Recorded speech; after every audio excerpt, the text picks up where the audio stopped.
So finally tonight, Tisziji Munoz isn't a name that you'll find easily slipping off the tongue of many jazz fans, least of all mine. Yet for those in the know, Pharoah Sanders, Rashid Ali and Ravi Coltrane amongst them, Tisziji is one of America's most highly regarded improvisers.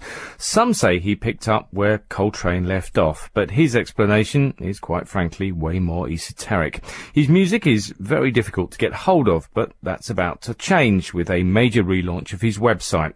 Here's Linton Chiswick to introduce you to the parallel universe of Tisziji Munoz.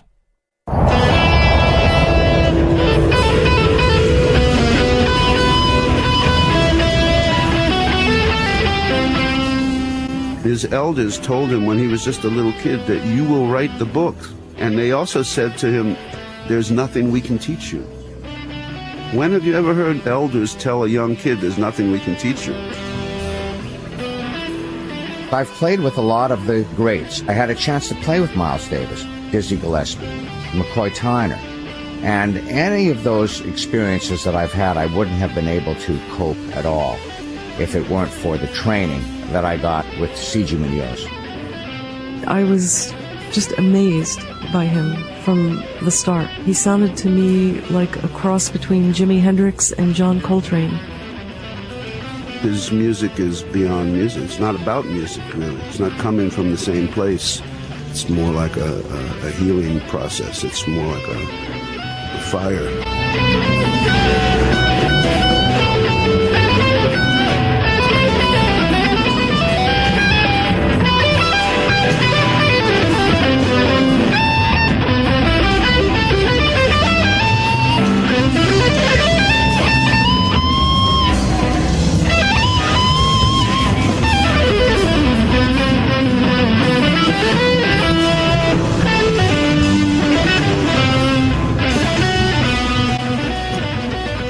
Drummer Bob Moses, pianist and Late Show musical director Paul Shaffer, and renowned improvising pianist Marilyn Crispell, paying tribute to bandleader, writer, philosopher, guru, and very likely the greatest guitarist you've never heard, Tisziji Munoz.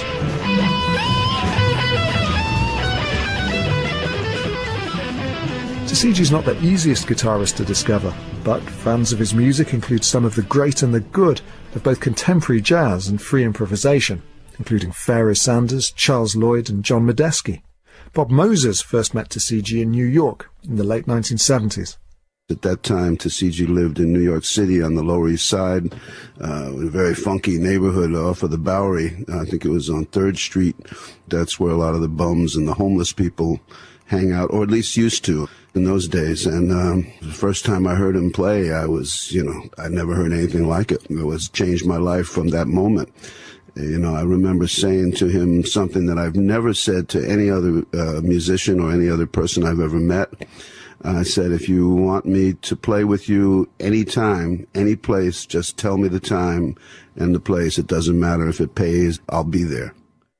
Now, Bob Moses wasn't exactly short of offers. Here was a drummer who'd played with Roland Kirk, Pat Metheny and Jaco Pastorius. But Bob realized almost immediately there was something different about Tisziji Munoz, as a guitarist and as a person. Even as an infant, he was marked out as special by his somewhat unconventional family. His people, who were, of course, he was born Puerto Rican in New York, and so they were Catholic spiritualists in his family, who recognized him immediately. Even his mother called him father. He had people tell him, his elders told him when he was just a little kid, that you will write the books. Not a book, but the books. And Tisziji said to them, well, what do you mean? I don't even like to read books. What are you talking about? And they said, no, you will write the book. And they also said to him, there's nothing we can teach you. When have you ever heard elders tell a young kid there's nothing we can teach you?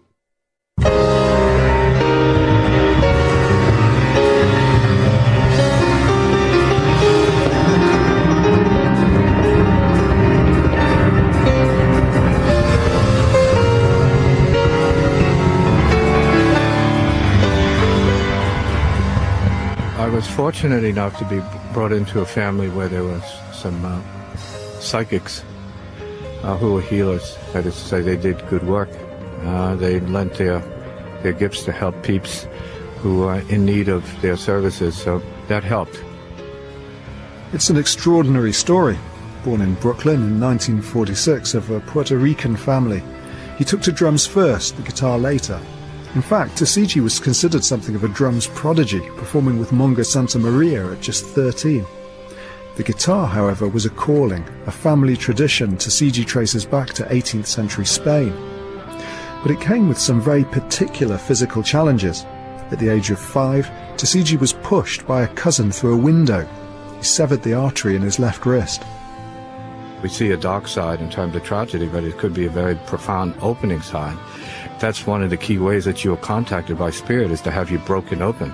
So in my case, I was broken open, almost bled to death. And so I'm saying that this was a very, very important door to pass through in terms of pain, suffering, and bloodshed that helped me to become the kind of player that I am today. The accident left Tisziji with serious nerve damage in his left hand. Unable to play chords, he's developed the single-note melodic technique that's the very basis of his sound.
Shania Leticia Munoz, Prayer for a Safe Birth, from Auspicious Healing.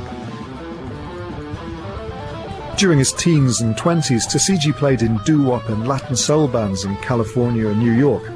His interest in jazz can be traced back to an army stint in the late 1960s. After his discharge, he resettled in Canada, became involved in Toronto's underground jazz scene. He returned to the US in the mid-70s with the building blocks of his current sound, the passionate and tumultuous, intensely spontaneous approach. Saxophonist Ferry Sanders recognized a kindred spirit, and the pair toured together for 6 years. But Tisziji never contemplated any slavish adherence to the pro-musician life. Sometimes he'd just, drop out. He was very active in philosophy and spirituality, writing books, taking on students, just living a different kind of life.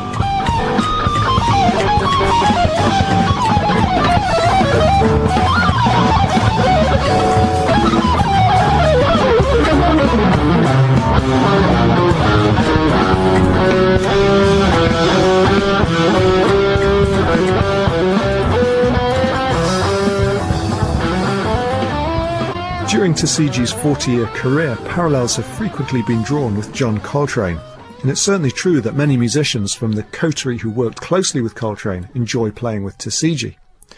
But the guitarist himself denies an influence. according to him, and to the musicians who work with him, any similarity is about a common working method, rather than any overt stylistic or generic influence. For Tisziji, it's all about denying style and culture and opening up to pure musical impulse. Most musicians draw their music from other music. With Tisziji, he draws his music from how he lives. I play from the heart, so whatever I play, every note, even if it sounds wild and far out, it's always from the inside. It's all from the heart. It's not just mind music. It's what I would call deep heart music, and I play it because I don't hear enough of it out there for myself. In 2003, Tisziji led a band with Pharoah Sanders, Ravi Coltrane and Rashid Ali at New York's Village Underground Club. Paul Schaefer played keyboards on the date and co-produced the album Divine Radiance that followed. A friend and associate of Tisziji for more than 30 years, he has a profound insight into his methods.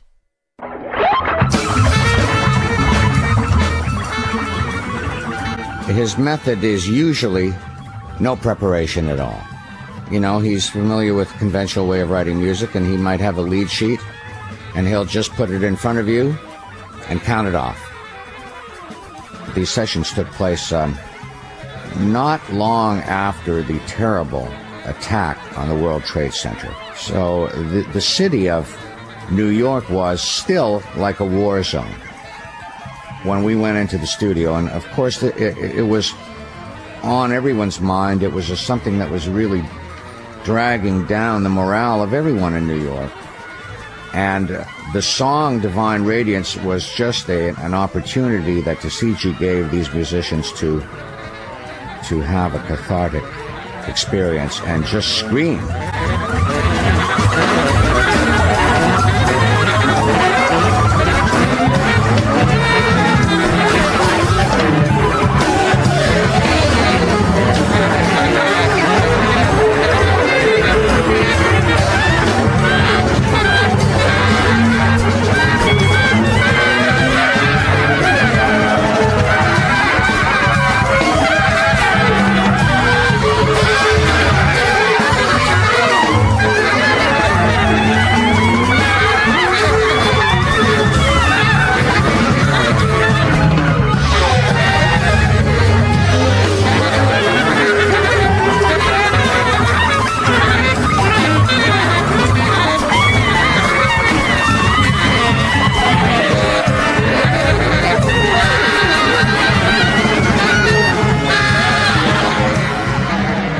We have different bodies, but we're really breathing the same air. And I think we can collectively feel the same things. When a tragedy arises, we're all moved by the same emotion. We basically say the same things at the same time. Trying to draw the line between Tisziji's interest in spirituality and philosophy and his interest in music can be tricky. The reason? There's no line.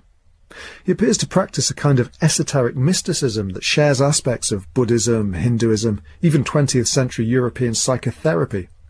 Whatever it is, it emphasizes spontaneity, self-knowledge and honesty, surely the cornerstones of great improvised music. In combination with a virtuoso facility on the instrument, Tisziji's insistence on complete and total, unthinking spontaneity is something more akin to, say, meditation than to the running of scales or licks that characterizes even the great jazz improvisers. Bob Moses. It's completely beyond thought. It's like all the great music of the world. You can, whether it's jazz or classical or African music or Latin music, or, this is like the source. It's like playing with something that's pre all of that, before there was any separation, when there was only one. Okay, so Tisziji Munoz is an extraordinary musician with a giant reputation among his peers. So why is it that so few jazz fans have ever heard of the man? One reason, he refuses to play the game. Nothing owns me. No one owns me. I belong, as I am, to spirit, in my view. So it means I'm free to play what I feel deeply is needed to be played.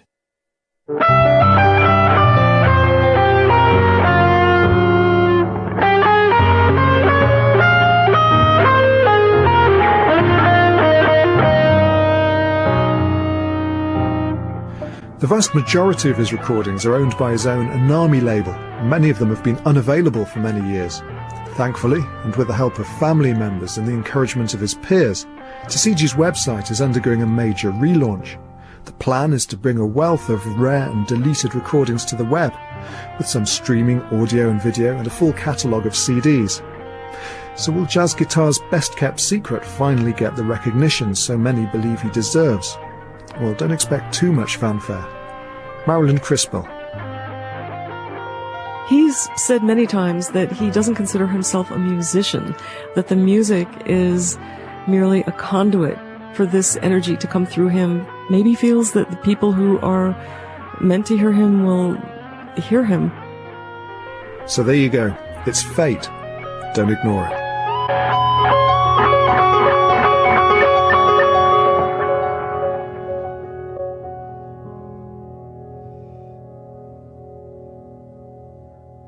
Lemuria from the album Breaking the Wheel of Life and Death, featuring Marilyn Crispell, ending Lynch and Tizik's look at fascinating character, guitarist Tisziji Munoz, and we'll definitely be trying to bring you some more music from him on a future Jazz on 3, and we'll put a link up to Tishiji's website on the Jazz on 3 website, bbc.co.uk/radio3/Jazz on 3. A couple of albums to particularly recommend. You heard music from Divine Radiance during that feature, and that's on the Dreyfus label and features Pharoah Sanders on saxophone and Ravi Coltrane saxophone, as well as Paul Schaefer playing piano, organ, synth and producing, and Rashid Ali on drums. Also another album, Death is a Friend of Mine, on Tishiji's own label Anami. It's a double album and actually unusually features a few standards, All Blues and Seven Steps to Heaven and Giant Steps, as well as some originals. Right, on Jazz Lineup later on today at 4 o'clock, Julian Joseph will be presenting a tribute to Oscar Peterson, who of course sadly died just before Christmas. And on this programme next week, Kevin Legendre will be here instead of me. He'll be introducing music recorded during the London Jazz Festival, including an exclusive solo session by banjo player Bella Fleck and Richard Galliano and Michel Paul-Tal in concert at the Wigmore Hall. This week's programme was produced by Peggy Sutton and Joby Waldman, and Jazz on 3 is a Something Else production for BBC Radio 3. From me, Jazz Nelson, good night.